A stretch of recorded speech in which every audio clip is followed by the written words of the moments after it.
Big ബോസിൽ എല്ലാവരും മണ്ടൻ എന്നൊക്കെ വിളിച്ച് കളിയാക്കുകയൊക്കെ ചെയ്ത ജിൻഡോ മല്ലയ്യപ്പ ചലഞ്ചിങ് ടാസ്കിൽ ജയിച്ചിരിക്കുകയാണ്. പവർ റൂമിൽ കയറാൻ വേണ്ടിയുള്ള അവസാന ടാസ്ക് ആയിരുന്നു ഇന്ന് നടന്നത്.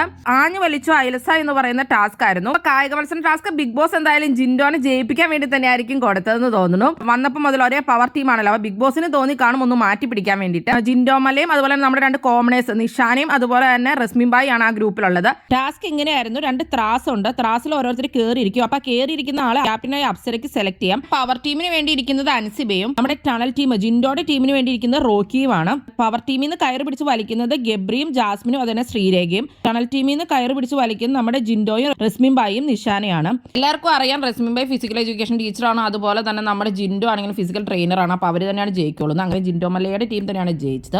ജിൻഡോ അത് കഴിഞ്ഞിട്ട് ഭയങ്കര സന്തോഷത്തിലാണ്. ശരിക്കും പറഞ്ഞു കഴിഞ്ഞാൽ പാവം തോന്നും. അത് കാല് പിടിച്ച് തൊട്ട് തൊഴുവൊക്കെ ചെയ്യുന്നുണ്ട് യമുനയുടെ സുരേഷിലേക്ക്. അത് കഴിഞ്ഞിട്ട് പിന്നെ അവിടെയുള്ള പ്രോപ്പർട്ടീസിൽ ആ ത്രാസിലൊക്കെ പോയിട്ട് തൊട്ട് തൊഴുത് കൈയൊക്കെ കുപ്പി നിൽക്കുന്നുണ്ട്. എല്ലാവരും കളിയാക്കുകയൊക്കെ ചെയ്തിട്ട് പുള്ളിക്കാരൻ ജയിച്ചില്ല. ആദ്യമൊക്കെ എല്ലാവരും കളിയാക്കുകയൊക്കെ ചെയ്ത ഒരാളാണ്. ആ ചായയുടെ പ്രശ്നമൊക്കെ ഉണ്ടാക്കി നമുക്കറിയാലോ. അപ്പോൾ എല്ലാവരും തന്നെ കളിയാക്കിയിട്ടുണ്ടായിരുന്നു പുള്ളീനെ. അങ്ങനെ ഇപ്പോൾ എന്തായാലും ജിൻഡോ മല്ലയുടെ ടീം ജയിച്ചു. അങ്ങനെ പവർ ടീമിലേക്ക് ജിൻഡോയും റസ്മിനും നിഷാനയുമാണ് കയറാൻ പോകുന്നത്.